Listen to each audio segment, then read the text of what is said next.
Train the muscles, not the joints.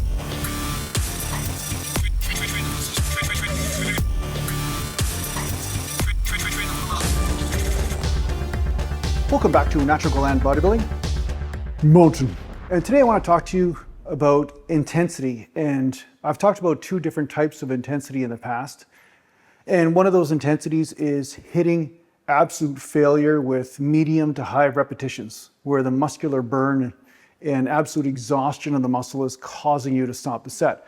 But the other type of intensity is just using extremely heavy weight.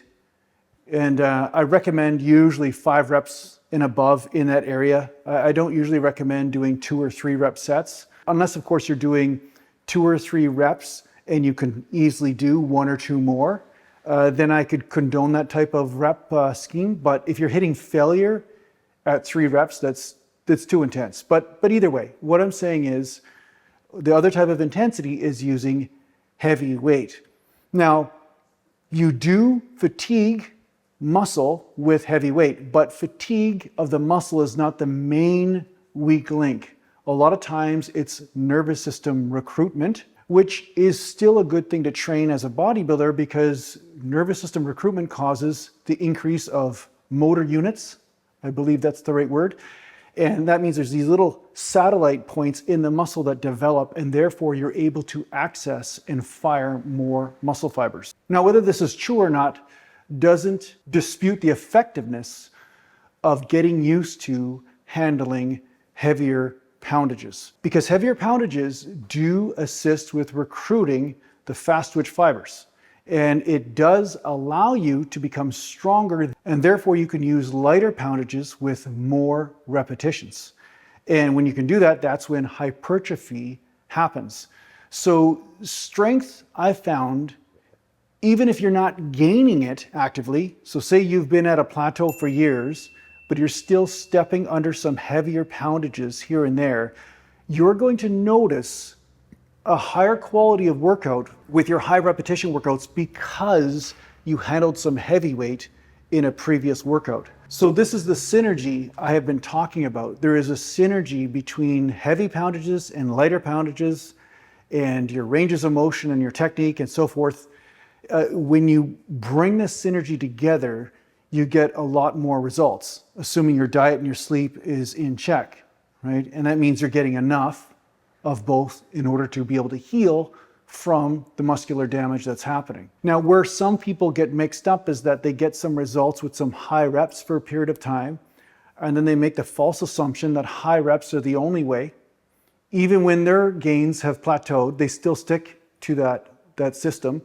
And the same thing happens to the progressive overload guys, where they gain some strength, they put on a bit of muscle, and then they assume that lighter weights have no use whatsoever. But what I found is that it's good to put heavy poundages on the body here and there, even if you're not going to failure, but you're just feeling yourself through the groove. So for me, for instance, I'll squat with 365, 4 plates or 4.5 plates or 5 plates, although I haven't done 5 plates for years, but I could do it. I just haven't, I just haven't found it necessary. Like 4 plates seems to be the sweet spot for the most part. And as long as I put that heavier poundage on the body and do some reps with it, then when I do some lighter weights, like say squatting with 315, I notice that I get a better overall body pump and so forth. But the funny thing is that the heavy weight from the squat tends to carry over into my bench press routine and into my back routine, where I notice that my overall bodily pumps become better.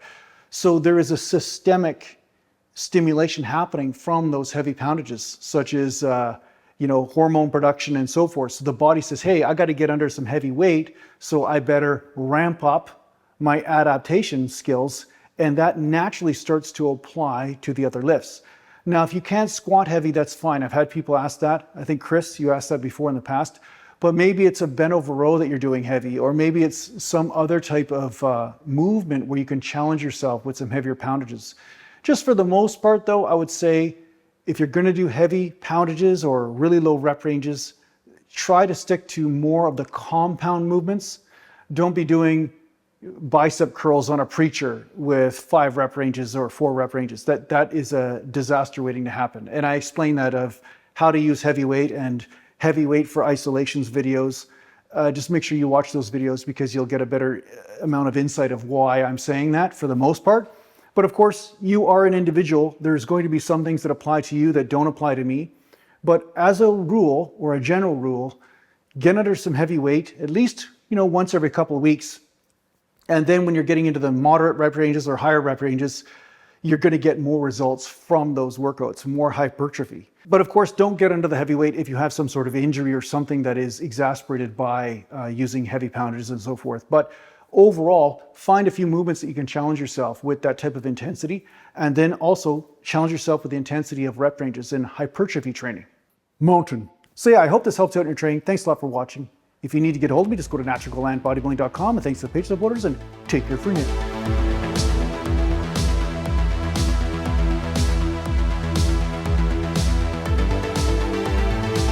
Oh yeah!